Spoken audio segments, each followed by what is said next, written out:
باپ نے زندگی میں کسی بیٹی کو پلاٹ دیا ہو تو اس میں وراثت جاری ہوگی۔ ہم دو بہنیں ہیں، دو بھائی ہیں، والد صاحب کی وفات ہو گئی ہے۔ والد صاحب نے بیٹیوں کی شادی کے وقت ان کو پلاٹ دیے تھے تحفے یا جہیز کے طور پر۔ اب والد صاحب کی وفات کے بعد بھائی کہتے ہیں کہ ان پلاٹوں میں ہمارا بھی حصہ بنتا ہے، اور وہ کہتے ہیں کہ ابو ہمیں علیحدہ میں کہہ کر گئے تھے کہ میں آپ لوگوں کے ساتھ بھی انصاف کروں گا، تو کیا شرعاً ان کا پلاٹوں میں حصہ ہوگا یا نہیں؟ بنت عبداللہ: اگر ابا نے وہ پلاٹ بہنوں کو زندگی میں دے کے مکمل ان کو اختیارات دے دیے تھے، ہینڈ اوور کر دیا تھا، تو وہ مکمل بہنوں کے پلاٹ ہیں، اس میں وراثت میں حصہ جاری نہیں ہوگا۔ اگرچہ ابا نے 100 دفعہ یہ کہا ہو کہ تم پہ ظلم نہیں کروں گا، تمہیں بھی ان پلاٹوں میں حصہ دوں گا وغیرہ وغیرہ، تو اس سے کچھ نہیں ہوتا۔ جو کام ابا کر گئے وہ دیکھا جائے گا۔ باقی ابا نے یہ کیا بہت غلط ہے کہ بیٹوں کو محروم کر دیا اور صرف بیٹیوں کو دے دیا۔ ابا کو ایسا نہیں کرنا چاہیے تھا، اس لیے والدین کو، خاص طور پہ باپ کو چاہیے کہ زندگی میں ہی وراثت کے مسائل وہ علماء سے پوچھ لیں۔ بعض دفعہ یہ کرتے ہیں کہ بیٹیوں کو دے دیتے ہیں اور پھر یہ کہہ دیتے ہیں کہ تمہارا بعد میں وراثت میں حصہ نہیں ہے، حالانکہ شرعی طور پر پھر وراثت میں دوبارہ سے اس کا حصہ ہوگا۔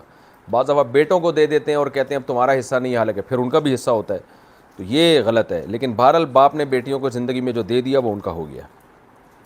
کیا ماں، دادی وغیرہ کی بد دعائیں لگتی ہیں؟ میری دادی کا انتقال ہو گیا ہے، لیکن جب وہ زندہ تھیں تو مجھے بد دعائیں بہت دیتی تھیں، استغفر اللہ، کہ اسے کبھی لال جوڑا نصیب نہ ہو وغیرہ وغیرہ۔ تو کیا کسی کی بد دعا لگتی ہے یا نہیں؟ اس بارے میں کیا حکم ہے؟ امت اللہ صاحبہ انڈیا سے۔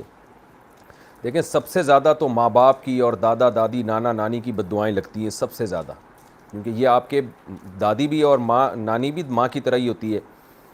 تو اور حدیث میں بھی منع کیا ہے، علماء نے بھی بہت سختی سے والدین کو منع کیا اپنی اولاد کو ہرگز بد دعا نہ دیں۔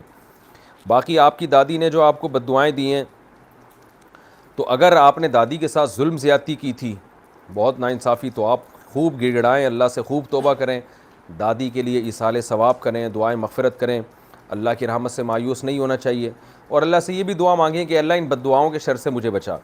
تو اللہ نے توبہ کا دروازہ کھولا ہوا ہے، خوب گڑ گڑائیں اللہ سے، و دادی کے لیے صدقہ خیرات بھی کریں، تو اللہ کی رحمت سے پوری امید ہے انشاءاللہ آپ کو یہ بد دعائیں نہیں لگیں گی، اور جو آپ نے دادی کو ستایا اس کی تلافی ہو جائے گی۔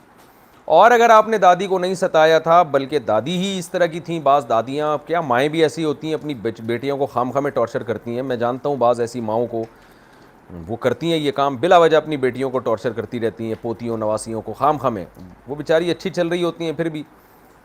تو بھی بس آپ نے کیا کرنا ہے بھائی، اب جو بھی دادی سے ہوا آپ ان کے لیے مغفرت کی دعا مانگیں، اور اللہ سے یہی دعا مانگیں کہ اللہ ان بد دعاؤں کے شر سے مجھے بچا، تو انشاءاللہ اللہ نے چاہا تو آپ پر ان بد دعاؤں کا اثر نہیں ہوگا۔ اس دعا کی اور صدقہ خیرات جو ایصال ثواب ہے